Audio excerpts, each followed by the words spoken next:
नमस्कार मित्रांनो, एक्झाम जागर या एज्युकेशन यूट्यूब प्लॅटफॉर्मवर तुम्हा सर्वांचं पुन्हा एकदा स्वागत आहे. तर मित्रांनो, या आधीच्या सत्रामध्ये मी तुम्हाला एक प्रश्न विचारला होता आणि प्रश्न काय होता? तर कोणत्या मिशन अंतर्गत भारताचे पहिले खाजगीरित्या विकसित रॉकेट विक्रम-एस यशस्वीरित्या प्रक्षेपित करण्यात आले आहे? तर या प्रश्नाचं योग्य उत्तर आहे पर्याय क्रमांक 2 म्हणजेच प्रारंभ या मिशन अंतर्गत भारताचे पहिले खाजगीरित्या विकसित रॉकेट विक्रम-एस यशस्वीरित्या प्रक्षेपित करण्यात आलेलं आहे. आणि आता हे जे रॉकेट आहे हे कुठून प्रक्षेपित करण्यात आलेलं आहे? तर आंध्र प्रदेशमधील श्रीहरिकोटा येथून हे प्रक्षेपित करण्यात आलेलं आहे. आणि या रॉकेटची निर्मिती स्कायरूट एरोस्पेस या कंपनीने केलेली आहे. आणि या रॉकेटमध्ये जे इंजिन वापरलेलं आहे त्याचं नाव काय आहे? तर कलाम 80 असं त्या इंजिनचं नाव आहे. आणि या इंजिनला हे नाव डॉक्टर APJ अब्दुल कलाम यांच्या नावावरून देण्यात आलेलं आहे. आणि तसेच या रॉकेटद्वारे एकूण किती उपग्रह प्रक्षेपित करण्यात आलेले आहेत? तर 3 उपग्रह प्रक्षेपित करण्यात आलेले आहेत. आणि मित्रांनो, तुमच्यासाठी जो डेली प्रश्न असतो त्याचं कमेंटमध्ये उत्तर देण्याचा प्रयत्न करत चला जा. उत्तर चुकलं तरी काय हरकत नाही, कारण ज्यावेळेस तुम्हाला या प्रश्नाचं योग्य उत्तर माहीत होतं त्यावेळेस हे प्रश्न तुमच्या दीर्घकाळापर्यंत लक्षात राहतात. तर आता आजच्या सत्राचा पहिला प्रश्न पहा. आता नुकताच नेटवर्क रेडिनेस इंडेक्स म्हणजेच नेटवर्क सज्जता निर्देशांक 2022 प्रकाशित करण्यात आलेला आहे. तर आता या निर्देशांकामध्ये भारत कितव्या स्थानी आहे? तर एकूण 131 देशांच्या यादीत भारत या निर्देशांकामध्ये 61व्या स्थानी आहे. आणि यामध्ये आपल्या भारताला किती गुण देण्यात आलेले आहेत? तर 51.19 इतके गुण यामध्ये भारताला देण्यात आलेले आहेत. आणि आपण जर मागच्या वर्षीचा विचार केला तर यामध्ये भारताला 2021 मध्ये 49.74 इतके गुण देण्यात आले होते. आणि मागच्या वर्षीच्या तुलनेत यावर्षी भारताच्या क्रमवारीमध्ये 6 स्थानांनी प्रगती नोंदवण्यात आलेली आहे. बरं, मग आता या क्रमवारीमध्ये प्रथम स्थानावर कोणता देश आहे? तर USA यामध्ये प्रथम स्थानावर आहे आणि USAला यामध्ये 80.30 गुण देण्यात आलेले आहेत.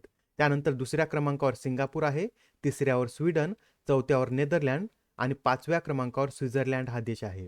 आणि यामध्ये सर्वात शेवटी म्हणजे 131व्या स्थानी कोणता देश आहे? तर चाड हा देश यामध्ये सर्वात शेवटी आहे. आणि आता हा जो निर्देशांक आहे हा कोणत्या संस्थेद्वारे प्रकाशित करण्यात आलेला आहे? तर पोर्टुलान्स या संस्थेद्वारे हा निर्देशांक प्रकाशित करण्यात आलेला आहे. आणि आता हा जो इंडेक्स आहे हा इंडेक्स तंत्रज्ञान, नागरिक, शासन आणि परिणाम या 4 स्तंभावर आधारित आहे. आणि आता या इंडेक्सद्वारे आपल्याला काय कळतं? तर डिजिटल होण्यासाठी देश किती सज्ज आहेत याची माहिती या इंडेक्सद्वारे आपल्याला मिळते. आणि तसेच या इंडेक्समध्ये देशांना विविध उत्पन्न गटामध्ये सुद्धा विभागलेलं आहे. आणि त्यानुसार पहिल्या 3 स्थानावर कोणते देश आहेत हे सुद्धा आपण पाहून घेऊया. तर पहा, हायर इन्कम कंट्रीजमध्ये US प्रथम क्रमांकावर आहे, सिंगापूर दुसऱ्या आणि स्वीडन हा देश तिसऱ्या क्रमांकावर आहे.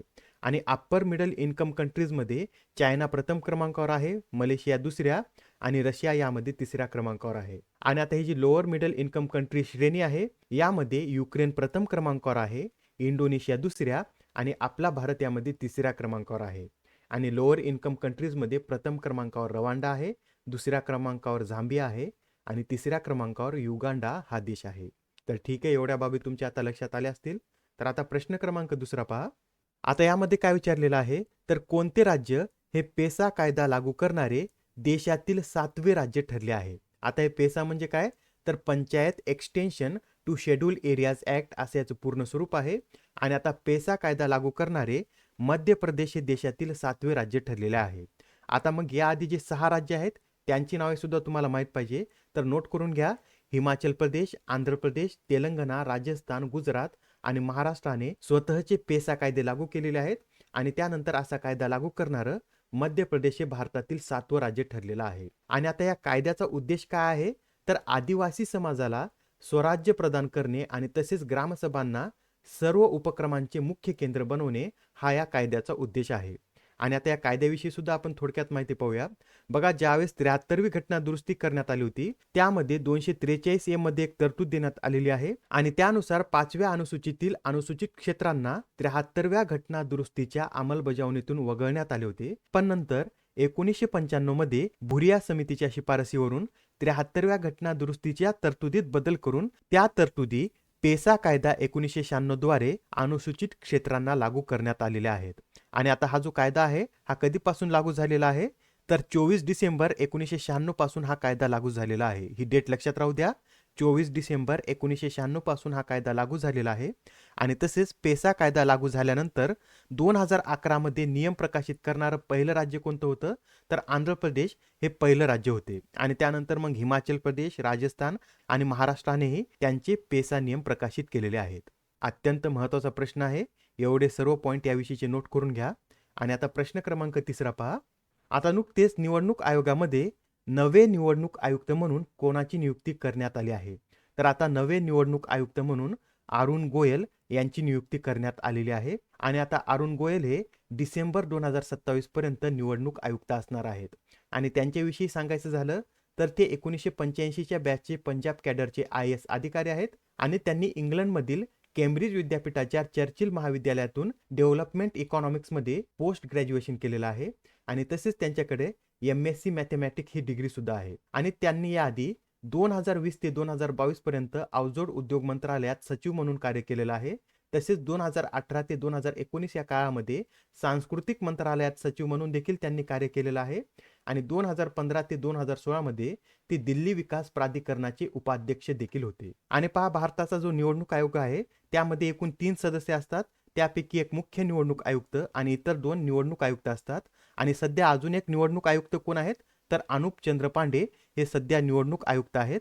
आणि मुख्य निवडणूक आयुक्त कोण आहेत? तर राजीव कुमार हे मुख्य निवडणूक आयुक्त आहेत. आणि आता यामध्ये तिसरे सदस्य म्हणून अरुण गोयल यांची नियुक्ती झालेली आहे. आणि आपण इथं निवडणूक आयोगाविषयी सुद्धा थोडक्यात माहिती पाहूया. तर पहा, निवडणूक आयोगाची स्थापना 25 जानेवारी 1950 रोजी झालेली आहे. याचं मुख्यालय कोठे आहे? तर दिल्ली येथे याचं मुख्यालय आहे. आणि सध्या आता 25वे मुख्य निवडणूक आयुक्त कोण आहेत? तर राजीव कुमार हे 25वे निवडणूक आयुक्त आहेत. आणि निवडणूक आयोगाचे पहिले मुख्य निवडणूक आयुक्त कोण होते? तर सुकुमार सेन हे निवडणूक आयोगाचे पहिले मुख्य निवडणूक आयुक्त होते. आणि तसेच जर तुम्हाला असं विचारलं की निवडणूक आयोगाच्या पहिल्या महिला मुख्य निवडणूक आयुक्ता कोण होत्या? तर VS रमादेवी या निवडणूक आयोगाच्या पहिल्या महिला मुख्य निवडणूक आयुक्ता होत्या. तर ठीक आहे, तर आता नेक्स्ट क्वेश्चन पहा. तर आता नुकतेच कतारमध्ये फिफा फुटबॉल विश्वचषकाला सुरुवात झालेली आहे. तर आता ही या विश्वचषकाची कितवी आवृत्ती आहे? तर आता ही या फिफा फुटबॉल विश्वचषकाची 22वी आवृत्ती आहे.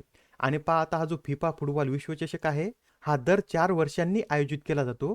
आणि हा परीक्षेच्या दृष्टीने सुद्धा अत्यंत महत्त्वाचा आहे. त्यासाठी यातील एक एक पॉईंट व्यवस्थितरित्या नोट करून घ्या. तर पहा, आता ही स्पर्धा 20 ते 18 नोव्हेंबर दरम्यान आयोजित करण्यात येणार आहे. आणि आता या स्पर्धेचा उद्घाटन सोहळा कोणत्या स्टेडियममध्ये आयोजित करण्यात आला होता? तर अल बायत या स्टेडियममध्ये याचा उद्घाटन सोहळा आयोजित करण्यात आला होता. आणि आता पहिल्यांदाच अरब देश हे या स्पर्धेचं आयोजन करत आहे. आणि आता हा आशियामधील दुसरा विश्वचषक आहे. याआधी 2002 मध्ये जपान आणि दक्षिण कोरियाने सुद्धा फिफा फुटबॉल विश्वचषकाचं आयोजन केलं होतं. आणि त्यानंतरचा आता हा आशिया खंडातील दुसरा फिफा फुटबॉल विश्वचषक आहे. आणि आता या स्पर्धेमध्ये एकूण 32 संघ सहभागी झालेले आहेत. बरं, मग आता यावेळेच्या या फिफा फुटबॉल विश्वचषकाच्या मॅस्कॉटचं नाव काय आहे? तर तुम्हाला आता इथं इमेजमध्ये दिसत असेल तर लाईब असं या मॅस्कॉटचं नाव आहे. आणि आता हा जो मॅस्कॉट आहे हा अरब पुरुषांच्या पारंपरिक हेड ड्रेसपासून प्रेरित आहे. आणि तसेच यामध्ये जो यावेळेस फुटबॉल वापरणार आहेत याचं नाव काय आहे? तर अल रिहला असं याचं नाव आहे. आणि अरबीमध्ये अल रिहलाचा अर्थ काय होतो? तर प्रवास असा याचा अर्थ होतो. आणि आता हा जो फुटबॉल आहे याची निर्मिती कोणत्या कंपनीने केलेली आहे?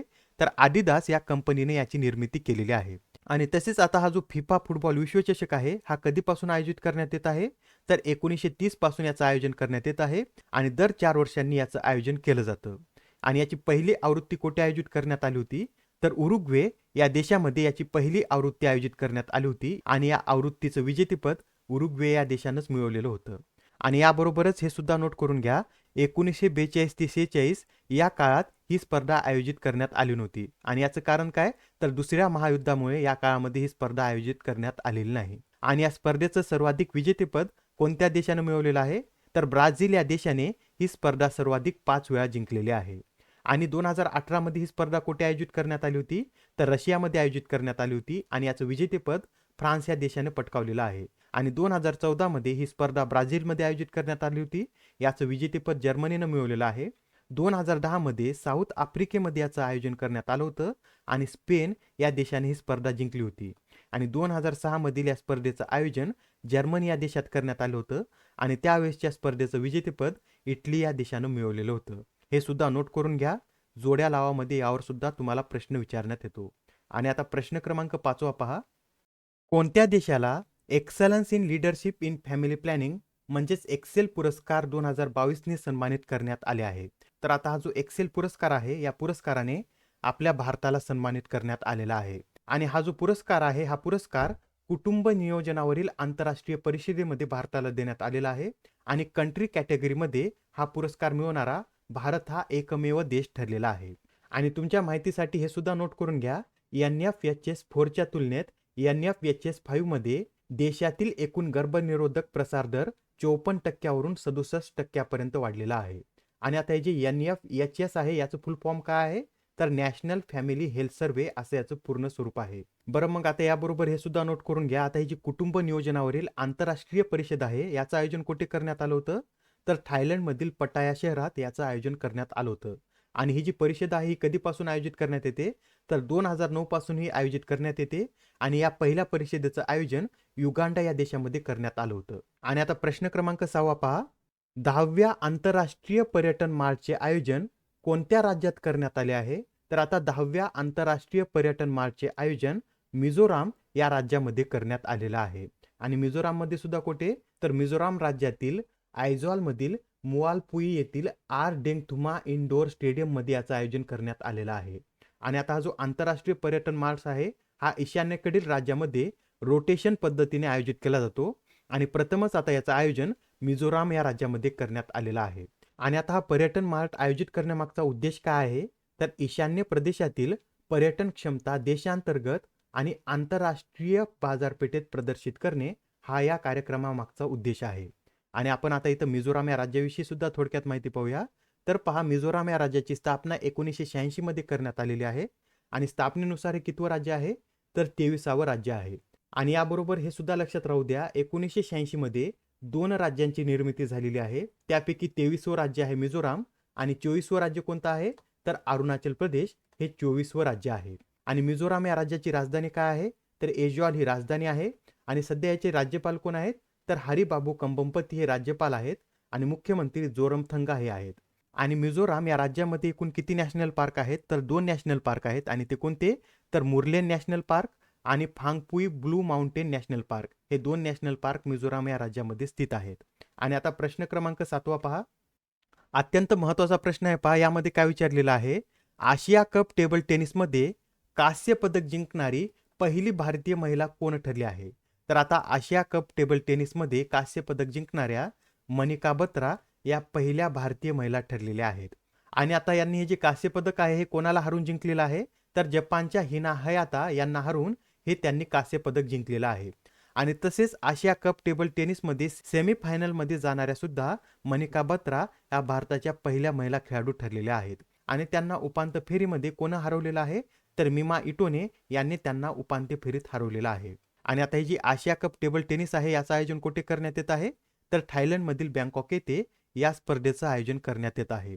तर लक्षात राहू द्या, अत्यंत महत्त्वाचा प्रश्न आहे. आशिया कप टेबल टेनिसमध्ये कांस्य पदक जिंकणाऱ्या मनिका बत्रा या पहिल्या भारतीय महिला खेळाडू ठरलेल्या आहेत. आणि आता नेक्स्ट क्वेश्चन पहा. अमेरिकेने खालीलपैकी कोणत्या देशाला चलन निरीक्षण सूचीमधून वगळले आहे?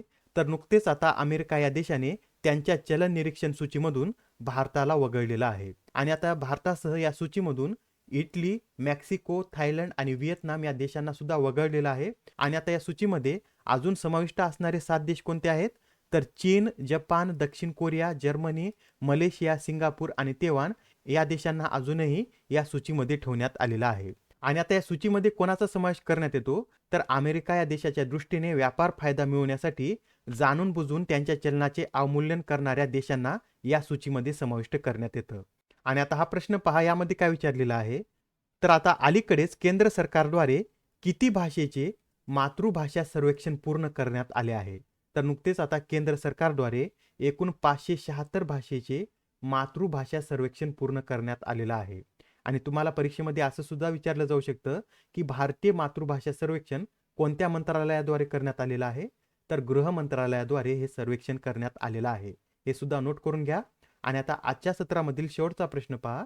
जागतिक मत्स्यपालन दिन कधी साजरा केला जातो? तर जागतिक मत्स्यपालन दिन हा दरवर्षी 21 नोव्हेंबर रोजी साजरा केला जातो. आणि हा जो दिवस आहे हा कधीपासून साजरा करण्यात येत आहे? तर 1997 पासून हा दिवस साजरा करण्यात येत आहे. आणि आपण आता इथं मत्स्यपालनाविषयी बोलत आहोत, तर याविषयी काही महत्त्वाचे पॉईंट नोट करून घ्या. तर 2019 ते 20 या काळामध्ये भारताने एकूण 142 लाख टन मत्स्य उत्पादन केलेलं आहे. आणि या क्षेत्रात भारताचा जागतिक वाटा किती होता? तर 8% इतका भारताचा वाटा होता. आणि याच कालावधीत भारताची मत्स्य निर्यात किती होती? तर 46,662 कोटी रुपयांची भारताची मत्स्य निर्यात होती. आणि जी भारताच्या कृषी निर्यातीच्या 18% इतकी होती. आणि तसेच पहा, भारताने 2024-25 पर्यंत 22 दशलक्ष मेट्रिक टन मत्स्य उत्पादनाचे उद्दिष्ट ठेवलेलं आहे. आणि आता आजचा तुमच्यासाठीचा प्रश्न पहा. अलीकडेच गांधी मंडेला या पुरस्काराने कोणाला सन्मानित करण्यात आले आहे? आता या प्रश्नाचं उत्तर कमेंटमध्ये देण्याचा प्रयत्न करा.